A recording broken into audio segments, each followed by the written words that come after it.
The year is 1914. The city of Marienburg, East Prussia, cowers under a sky heavy with impending war. Fear hangs thick in the air, a palpable presence clinging to the cobbled streets and Gothic architecture. The German Eighth Army, reeling from the initial Russian onslaught, awaits reinforcements. Their arrival brings a surge of hope, but also an undercurrent of trepidation. Two men, their faces etched with grim determination, step off the train. Paul von Hindenburg and Erich Ludendorff, the newly appointed commanders, have arrived. Their mission to salvage a victory from the jaws of potential defeat. Hindenburg, a towering figure with a stern, weathered face, embodies the stoic resolve of a nation at war. His piercing blue eyes, hardened by years of military service, scan the anxious faces that greet him. Ludendorff, leaner and more intense, radiates an aura of sharp intelligence and ruthless efficiency. His mind, a battlefield in itself, is already strategizing, calculating, plotting a course to counter the Russian advance. The weight of responsibility hangs heavy on their shoulders.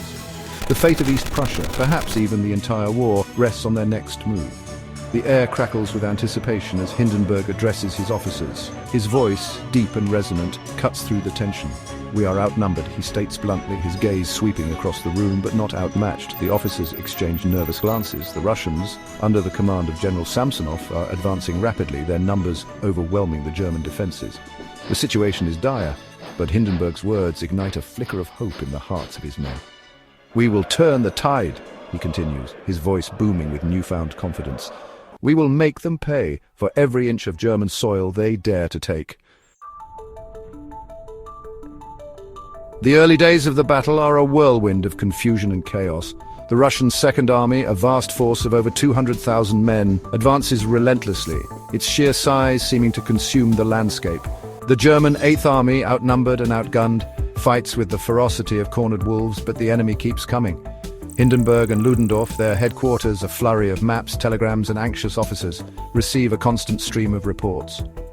The news is grim. The Russians are pushing deeper into East Prussia. Samsonov, emboldened by his early successes, grows overconfident. He pushes his troops relentlessly, stretching his supply lines thin and leaving his flanks exposed. He believes victory is within his grasp. He does not see the trap being laid.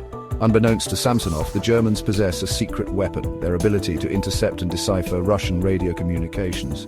In a war where information is power, this advantage proves invaluable. From the ether, whispers of Russian movements, strengths and weaknesses flow into the hands of the German commanders. Ludendorff, a master of logistics and planning, pores over the intercepted messages, his mind working feverishly. He sees an opportunity, a chance to turn the tide of the battle. The key lies in exploiting Samsonov's overconfidence, his reckless advance. Ludendorff proposes a daring plan, a risky counterattack, a flanking maneuver to encircle the unsuspecting Russian Second Army. It's a gamble, a desperate throw of the dice, but if it succeeds, it could mean the destruction of Samsonov's entire force. The intercepted messages paint a clear picture. Samsonov's forces, strung out along a thin line, are ripe for the picking. Their communications, unencrypted and easily intercepted, reveal their plans, their fears, their desperation. Ludendorff, his eyes gleaming with cold calculation, lays out his plan to Hindenburg. It's audacious, bordering on reckless. To succeed, they need to move with lightning speed, exploiting the element of surprise. They will use their limited rail network to its fullest potential, shuttling troops from one end of the battlefield to the other, creating a phantom army that appears and disappears at will. Hindenburg listens intently, his face an impassive mask. He understands the risks, the potential for catastrophic failure. But he also recognizes the brilliance of Ludendorff's plan, the way it exploits the enemy's weaknesses while maximizing their own strengths. It's a gamble, but one they have to take. He nods, his decision made. "Make it happen, Erich," he orders, his voice betraying no hint of the tension churning within. The wheels of war, greased by intercepted intelligence, begin to turn. German troops energized by a glimmer of hope, board trains, their faces grim but determined. The radio operators, hunched over their primitive sets, become the unsung heroes of the battle, their intercepted messages providing the vital intelligence that will shape the destiny of armies, of the... Under a sky heavy with the threat of rain, the German counter-offensive begins. It's a risky gamble, a desperate throw of the dice, but Hindenburg and Ludendorff are determined to make it count. They have faith in their plan, in their troops, and in the intelligence gleaned from the airwaves. The German First Corps, under the command of General Francois, strikes first, launching a ferocious attack on the Russian Second Army's right flank. The Russians, caught off guard by the sudden assault, reel under the onslaught. Their communications, already strained, descend into further chaos as frantic messages crackle through the ether, pleas for reinforcements that will never arrive. Meanwhile, the German X Corps, commanded by General von Schultz, begins a strategic retreat, drawing the Russians deeper into the trap. Samsonov, believing he is on the verge of a decisive victory, takes the bait. He orders his troops forward, unaware that he's walking them into a carefully laid ambush. As the Russian forces advance, they become increasingly isolated. Their supply lines, already stretched thin, are cut off by the German maneuvers. The troops, exhausted and demoralized, begin to show signs of panic. Their commanders, starved of reliable information, issue contradictory orders, adding to the confusion.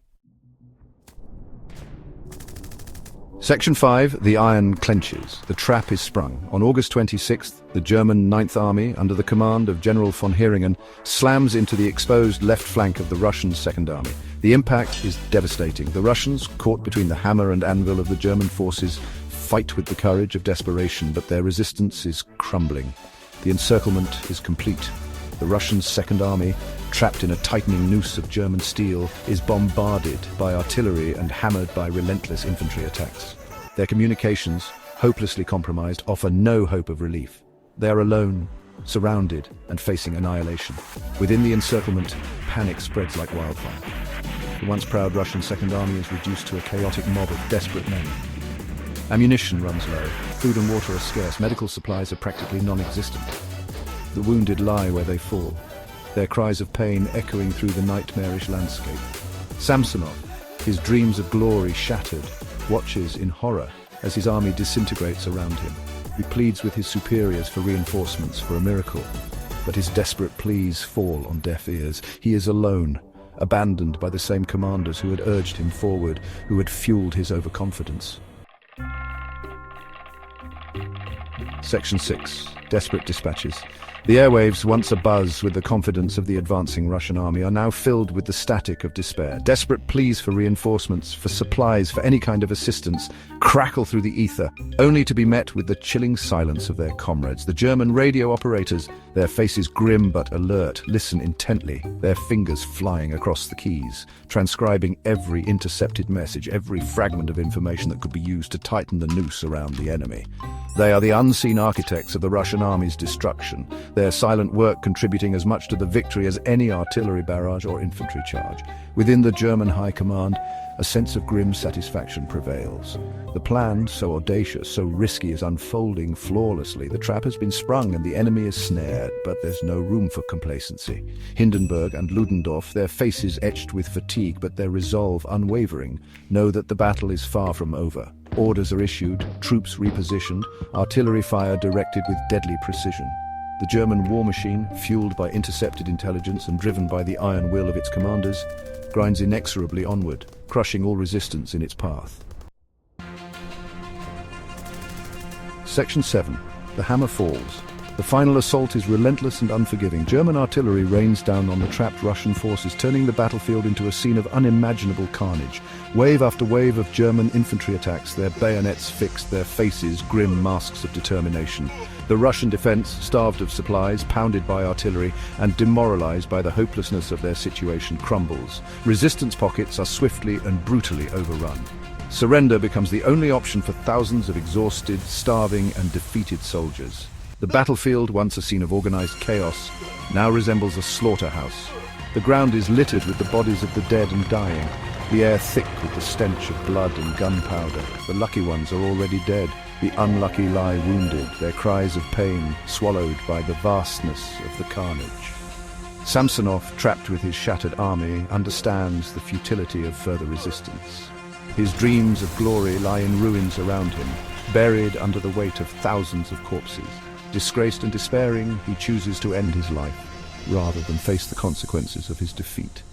His body, found by a German patrol, becomes a poignant symbol of the Russian army's catastrophic defeat. Section 8. Aftermath. The Battle of Tannenberg ends on August 30th, 1914, with the complete annihilation of the Russian Second Army. It's a stunning victory for the German army, a triumph of planning, logistics, and intelligence. The cost of victory is high, but it pales in comparison to the staggering losses suffered by the Russians. Over 90,000 Russian soldiers are taken prisoner, their dreams of conquest shattered, their spirits broken.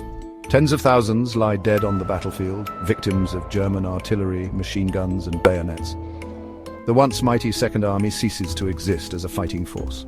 News of the victory at Tannenberg spreads like wildfire across Germany, ignoring the heavy German losses.